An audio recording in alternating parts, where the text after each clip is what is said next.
فزت ورب الكعبة. دوي عزة شامخة صرخها حرام بن ملحان في وجه الطغاة أول ما شعر بلذة خنجر شق قلبه. وشعاركم في الكون سنة أحمدا، أخلاقكم كالنور من قبس. ما يصنع أعدائي بي؟ أنا جنتي وبستاني في صدري، أينما رحت فهي معي لا تفارقني. إن حبسي خلوة وقتلي شهادة وإخراجي من بلدي سياحة. قودوا السفينة نحو شطآن الرجاء.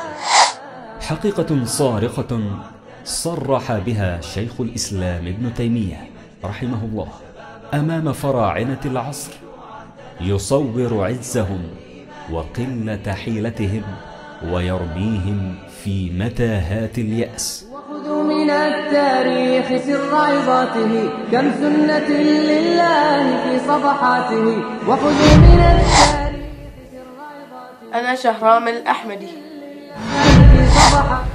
جسوي شهراني أحمدي.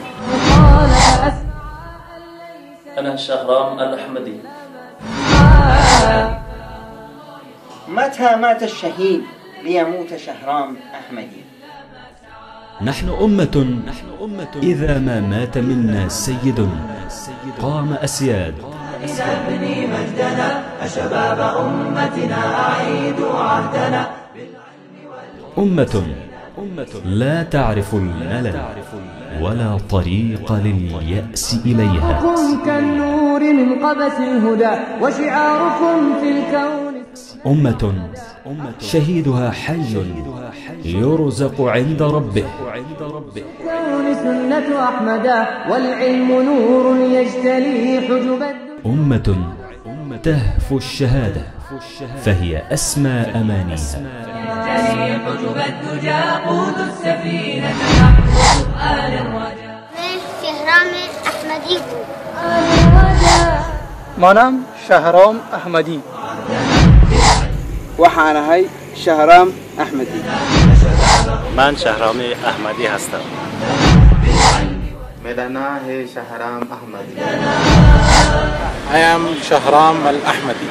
وخذوا من التاريخ أنى لهذه الأمة أن تموت أو تباد. وخذوا من التاريخ سر عظاته، كم سنة. لا تدرك الصفوية الحمقاء أن أهل السنة في إيران ليسوا أقلية، وأنهم ليسوا 25 مليونا فحسب، وإنما هم امتداد لأكثر من 1.5 مليار مسلم. إلا ما سعى أليس لي. أنا شهرام الأحمدي. رسالة أردو.